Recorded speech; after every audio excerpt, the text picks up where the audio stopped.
Bonjour à tous, nouvelle vidéo, nouvelle thématique. Est-ce qu'il y a un âge maximum pour apprendre une langue étrangère? Alors on entend souvent dire que passé un certain stade, l'enfant ne peut plus apprendre, donc on place ça aux alentours de 12 ans, 6 ans, 3 ans, 8 mois, j'ai entendu des choses diverses et variées.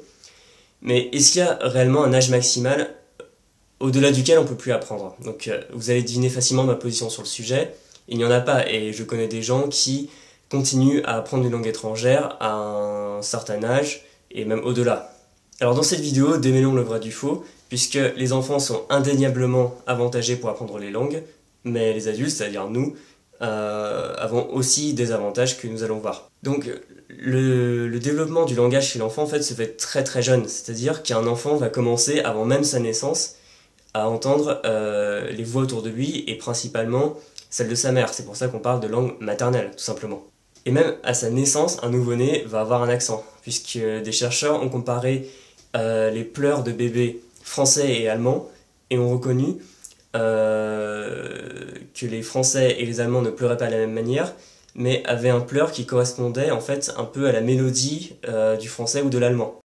Ce que la science a mis en évidence, c'est que vers 6 à 8 mois, on entend absolument tous les sons du langage humain. C'est-à-dire qu'on considère qu'il y a à peu près 800 phonèmes dans l'ensemble du langage humain qui ne vont pas apparaître dans toutes les langues. Il y a des langues qui comportent très peu de phonèmes, par exemple le rotokas en Papouasie-Nouvelle-Guinée, l'hawaïen, ou encore le piraha en Amazonie, qui en comporte à peu près une dizaine. Et il va y avoir d'autres langues qui vont en comporter énormément, comme certaines langues khoisan du sud de l'Afrique. Et les bébés, en fait, effectuent un énorme travail de statisticien, c'est-à-dire qu'ils vont entendre les sons autour d'eux et vont retenir uniquement ceux qui sont le plus courants. Et ainsi, j'ai pu voir une étude qui comparait des foyers américains et japonais. Donc chez les Américains, les parents faisaient bien distinction entre les lettres R et L, alors que les Japonais ne la faisaient pas, puisque en japonais, il n'y a pas de R et de L, mais plutôt un son intermédiaire entre les deux. Et entre 6 et 8 mois, un enfant est capable de percevoir toutes ces différences, et quelques mois plus tard, entre 10 à 12 mois, il y a vraiment cette ségrégation qui se fait, c'est-à-dire que les enfants américains entendent toujours la différence entre un R et un L, alors que les enfants japonais ne sont plus capables de l'entendre. Donc en fait, ce qui se produit, c'est que pendant la petite enfance, il y a un réel travail de sélection, puisque si vous me lisez depuis un moment, vous savez par exemple que le cerveau oublie énormément de choses, c'est pour ne pas être saturé d'informations. Et le cerveau d'un enfant va oublier d'entendre entre guillemets certains sons, simplement pour pouvoir s'adapter, puisqu'un bébé, c'est un être qui a besoin de son entourage pour être nourri, pour qu'on s'occupe de lui. Et d'un point de vue simplement de l'évolution et de la survie, il est normal qu'un nourrisson s'adapte à l'environnement qui est autour de lui. Et qu'est-ce que ça va signifier pour nous, apprenants de langue? C'est-à-dire que si dans une langue vous n'arrivez pas à prononcer un son, c'est que vous n'arrivez pas à l'entendre, et c'est quelque chose de très courant de par le monde. Et surtout vis-à-vis de l'anglais par exemple, qui comporte énormément de sonorités qui n'existent pas en français, et qu'un adulte français n'arrive plus à entendre. Tout simplement parce que vers cet âge critique de 10-12 mois, l'oreille a cessé d'entendre certains sons pour se concentrer uniquement sur les sonorités du français. Encore une fois, c'est un grand ménage qui s'est opéré. En résumé, on peut dire qu'un enfant, c'est une formidable machine à apprendre, puisqu'il va intégrer de manière passive un ensemble de sons qui vont, dans sa tête, former une ou deux, voire 3 langues maternelles. Alors, je vous mettrai des vidéos dans la description qui vous permettront d'aller plus loin sur le sujet et de découvrir comment un enfant va acquérir le langage. Maintenant, l'enfance est terminée pour nous tous. Donc pourquoi vouloir se rattacher à cette illusion qu'on pourrait apprendre comme un enfant alors qu'on est tous des adultes maintenant? On va plutôt se concentrer sur les réels avantages qu'on a en tant qu'adulte par rapport aux enfants. Donc le premier, évidemment, c'est qu'on est actif, puisqu'un enfant, il va vivre en immersion dans un milieu, puisque pendant des années, il est littéralement bombardé de mots qui lui sont tout d'abord étrangers et qu'il va intégrer, alors que nous, ces mots, ces phrases complexes, on peut déjà les prendre à bras-le-corps et les intégrer très rapidement. Pour donner un petit exemple temporel, un enfant va prononcer son premier mot entre 9 et 12 mois. Et vers ses 2 ans, il va connaître une cinquantaine de mots, et puis après son vocabulaire va rapidement s'étoffer pour dépasser la centaine. et c'est à peu près entre 3 et 6 ans qu'on va considérer qu'un enfant arrive à parler couramment sa langue maternelle. Et ce qui va se passer, c'est que l'écrit va venir beaucoup plus tard, puisqu'un enfant va apprendre à parler sa langue avant même de l'écrire. Et donc ce travail va se faire par la suite, et on considère qu'un enfant français va apprendre à écrire couramment sa langue vers l'âge de 12 ans. Donc entre 3 et 6 ans pour parler une langue, est-ce que vous ne trouvez pas que c'est beaucoup ? Ça veut dire que nous, les adultes, nous avons un avantage énorme par rapport aux enfants en réalité, puisque nous pouvons commencer à parler une langue beaucoup plus tôt et à apprendre des mots beaucoup plus vite. On va considérer qu'un enfant en bas âge va acquérir à peu près 5 à 10 mots par jour.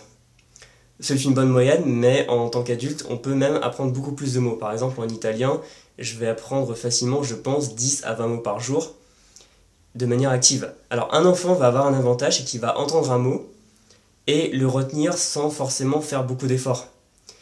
En tant qu'adulte, on va devoir travailler et répéter et pratiquer par exemple la répétition espacée pour pouvoir finalement arriver à intégrer ce mot, et parfois le mot ne va pas rentrer, il va falloir le retravailler, etc. Mais dans l'absolu, en fait, on peut acquérir le langage beaucoup plus vite qu'un enfant, puisque l'enfant va être uniquement dans ce moule absolument passif, alors que nous, on peut utiliser l'actif et aussi l'écrit. Alors, attention à ne pas trop utiliser l'écrit, c'est une tendance que je vois absolument tout le temps dans les langues étrangères, ne pas trop se reposer sur l'écrit, parce que l'oral a aussi son importance, pas uniquement pour converser, mais parce que l'oral permet de fixer vraiment les mots et phrases dans sa tête. Autre avantage, l'adulte est capable de percevoir des idées abstraites et des constructions qu'un enfant ne comprend pas, c'est-à-dire de la grammaire, parce que l'enfant va acquérir naturellement la grammaire petit à petit en assemblant les pièces du puzzle, alors que par exemple, si en abordant une nouvelle langue, vous retrouvez un type de grammaire que vous connaissez déjà, par exemple si vous avez appris de l'allemand et que je vous parle du génitif qui indique la possession, vous allez comprendre très rapidement et pouvoir appliquer ça à une nouvelle langue, alors qu'un enfant, si vous lui expliquez ça, il va juste vous regarder avec un air absent et régurgiter le petit pot qu'il a mangé à midi. Vous êtes capable d'apprendre puisque vous avez appris à apprendre activement. Et c'est ça qui va vous donner un avantage par rapport à un enfant, c'est que vous allez comprendre ce que vous faites, et tous ces concepts abstraits de grammaire, au lieu de vous embarrasser avec, vous allez les utiliser pour comprendre ce que vous faites et donc pour acquérir cette nouvelle langue beaucoup plus rapidement que ne le ferait un enfant. Ce qui m'amène à un point crucial de cette vidéo, c'est qu'on va souvent entendre dans des méthodes de langue « apprenez une langue comme un enfant, apprenez en jouant, vous amusant, comme le ferait un enfant de manière totalement passive ». Alors, ce qui me pose problème avec cette façon de présenter les choses, c'est que c'est pas comme ça qu'un adulte va apprendre, vous devez apprendre de manière active, et vous n'avez pas intérêt à essayer d'apprendre comme un enfant, puisqu'on l'a vu, un enfant apprend de manière passive, forcée, pendant des années, alors que vous voulez aller beaucoup plus vite, mais les manières d'acquérir cette nouvelle langue sont incomparables. Alors je vais prendre un exemple, c'est que si vous voulez apprendre le chinois ou une langue qui comporte des sinogrammes comme le japonais ou plus marginalement le coréen, vous allez avoir un problème, puisque un enfant chinois, tous ces signes qui vous semblent étranges, c'est pour ça qu'on dit c'est du chinois, il les connaît depuis son enfance, il les a vus, donc il va les apprendre à l'école de manière très répétitive, en les intégrant, mais ces signes ont toujours fait partie de son univers visuel, alors que vous, c'est pas votre cas. Et si vous essayez d'apprendre le chinois comme le ferait un enfant, vous allez vite vous heurter à des problèmes, puisque les sinogrammes et les signes qu'on reconnaît dedans et leur signification ne vous sont pas familiers, vous les découvrez. Et dans ces conditions, vous allez droit vers l'échec. Et c'est pour cette raison que vous n'allez pas apprendre comme un enfant, parce que c'est contre-productif pour vous et vous devez utiliser des techniques d'adulte. J'aime pas spécialement l'idée d'apprendre à parler comme un enfant, puisque c'est mensonger, ça veut simplement dire que vous allez apprendre sans effort, ce qui n'est pas possible en fait. Vous devez être actif, donc c'est pas pour autant que ça va être insupportable. Je défends vraiment l'apprentissage des langues par petits morceaux, toujours plaisant, en évitant au maximum que ce soit pénible. Et c'est pour cette raison que l'apprentissage actif d'adulte est en réalité un véritable bonheur pour nous. Puisque, je vous le répète, vous ne voulez pas apprendre comme un enfant. Et il faut savoir en fait vraiment démêler la réalité scientifique de l'argument marketing, pourrait-on dire. On va de plus en plus de familles aisées en fait se payer les services de babysitter ou de profs pour parler une langue étrangère à leurs enfants en bas âge. ce qui n'est pas forcément idiot, puisqu'on l'a vu, entre 6 et 8 mois, on est capable d'absorber énormément de sons différents, donc c'est bien d'éduquer l'oreille. Mais souvent, ce n'est pas suffisant. J'ai déjà vu des élèves de section bilingue qui ont commencé à apprendre une langue étrangère très jeune, donc c'est très bien. Ils ont déjà un très bon niveau pour des enfants. Mais souvent, au niveau de l'accent, de la prononciation, on voit que l'immersion n'a pas été suffisante, puisqu'on va entendre quand même du français dans leur anglais souvent. Et c'est pour ça que je pense qu'il faut résister à la tentation en fait, de vouloir croire que seul un enfant peut apprendre une langue et que c'est sur ce moment de la vie qu'on va concentrer tous nos efforts. Puisque quand on parle d'apprendre les langues dès la maternelle, pourquoi pas? Pourquoi ne pas commencer le plus tôt possible finalement? Mais ça n'empêchera jamais personne d'apprendre une langue étrangère, de commencer, passer un certain âge. Par exemple, moi j'ai commencé, ma première langue que j'ai réellement commencé à apprendre, c'était l'allemand quand j'avais 10 ans et 11 ans plutôt. Et je le parle aujourd'hui. Et toutes les langues que j'ai apprises, je les ai apprises en tant qu'adolescent, puis en tant qu'adulte, et je m'en parle pas plus mal. L'immense majorité des polyglottes, même des hyperpolyglottes qui vont parler de 10 à 20 langues, ont appris ces langues à l'âge adulte, et les apprennent même de plus en plus vite. Et il y a des personnes qui sont même des sexagénaires qui continuent à apprendre les langues et qui le font de plus en plus efficacement. Donc dire j'ai passé l'âge d'apprendre les langues puisque je ne suis plus un enfant, un adolescent ou je ne sais pas quoi, ça n'a aucun sens. On peut continuer à les apprendre tout au long de sa vie.